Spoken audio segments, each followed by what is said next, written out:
You may have heard that money doesn't buy happiness, and the person that told you that probably had a lot of money, but they aren't exactly wrong. I think what's closer to the truth is having money is not everything, not having it is. Kanye West said that. Kanye's got a pretty good point. When you don't have money, it becomes the source of a lot of pain, frustration, and anger. It consumes your life and becomes the lens with which you see the world.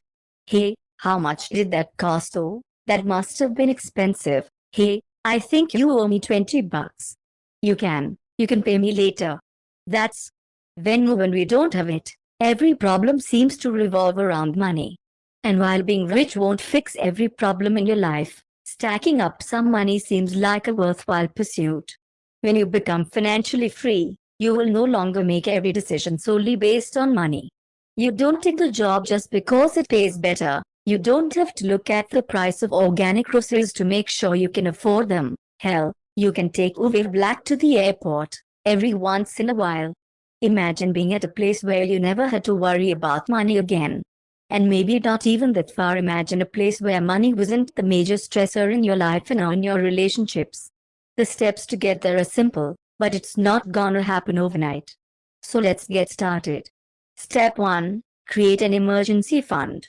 Save $1,000 and put it into an emergency fund that you'll only use in dire circumstances. I remember reading a story from Dave Ramsey from someone who literally put their emergency fund inside a frame with the words "break it out in case of emergency." Hold up though. Emergencies don't include party money, vacations, or even an engagement ring. It's a minimalist ring.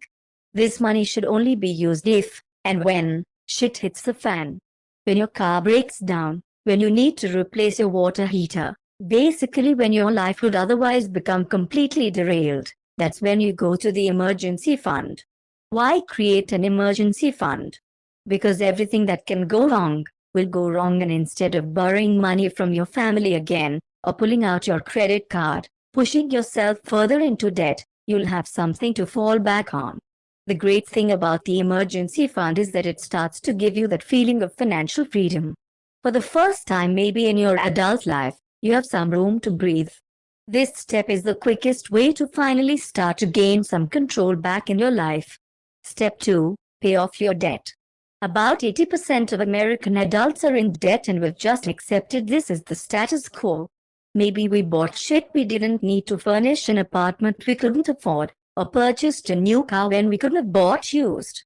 For me, one of the biggest problems with debt is that it restricts your monthly income.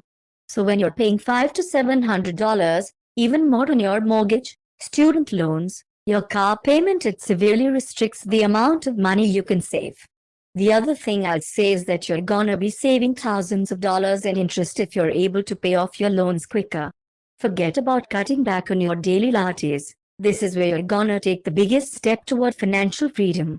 Let's say you have $100,000 in student loans at a 5% interest for a 20-year term. If you only pay the minimum for the entire period of the loan, you'll end up giving the bank over $158,000.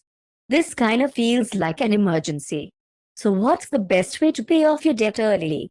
There are a couple takes on how to do this. You could tackle the high-interest loans first. Each loan is a different amount with a different interest rate. By the numbers, the smartest decision is to attack the highest interest rate first, then take them out one by one. Another option is called the debt snowball. It takes into account human behavior. By tackling the smallest loan first, we are able to knock it out quicker, which helps build momentum and motivates us to pay off other loans. So when I first got really serious about paying off my debt early, I brought everything and organized it into a spreadsheet. I would log in a couple times a week. Sometimes I would log in every single day and just visualize what it would be like to pay off some of these loans. And I would just delete them, one by one, like a madman, like somebody who's completely delusional. And I would keep an eye on my monthly payments because I knew that if I could get them low enough, then I'd be able to move out of my parents' house. So this is what drove me. I started to have hope again. I started to feel like there was a light at the end of the tunnel and I would actually eventually be able to pay all this off. Step 3. Create a runway. What would it feel like to have 6 to 12 months worth of expenses in your bank account at all times? Imagine the kind of freedom and stability you'd have knowing that if you ever got injured, lost your job, or you couldn't find any more clients, that you'd be taken care of for the foreseeable future. This is why having runway is so important. Open up a spreadsheet and take account of all your monthly expenses. Rent, groceries, internet, insurance, Netflix, your phone bill, etc. So pulling all of this information into my spreadsheet was an amazing way for me to start to see what's the absolute minimum that I needed to survive on. And as a freelance filmmaker with my income varying widely, this was a really powerful number to have. Okay, now for some tough math. Multiply that number by 6 months to get your first target runway goal. The next goal after that would be to get 12 months of runway. This number now becomes your baseline. It's like an extended emergency fund. Except I wouldn't put $22,000 in a frame above your bed. I think the bank might be a little bit safer. Step 4. Start a retirement fund. Retirement funds are one of those things that you know you should do, but you haven't done yet. But eventually you'll get to it, but you probably never will. Retirement funds are those things that your friends talk about sometimes, and whenever they do, you just smile and nod, but really you're thinking. And then you think to yourself, what's a 401k? I'm gonna look that up. Personal finance is often about making short-term sacrifices for long-term gain. By saving a little bit each year, you'll be able to set yourself up for a dignified retirement.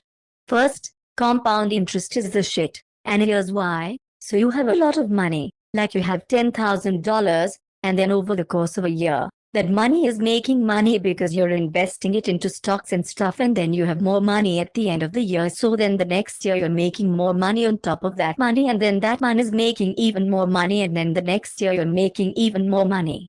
I'm just gonna do a quick illustration so it's not as confusing.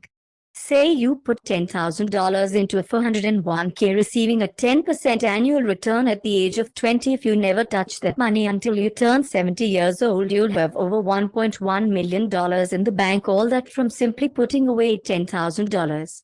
Use a compound interest calculator online to see how much you could retire with based on your yearly savings. I invest primarily in low-cost mutual funds now. That's over the long run. We are not talking about a 5-year period. So when you invest in the long run, you're putting your money in, you're making sure you have everything set, and then you're checking it maybe in 6 months, maybe in a year, but you're not stressing out every time that the stock market's shaky.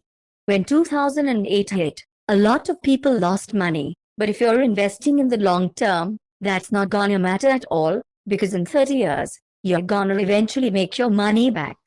Now there are many variables that will factor into your own investment strategy, like your age, your income, how much money you'll think you'll need when you retire, how much risk you're willing to tolerate. Please do your research before investing. I'm not your financial manager,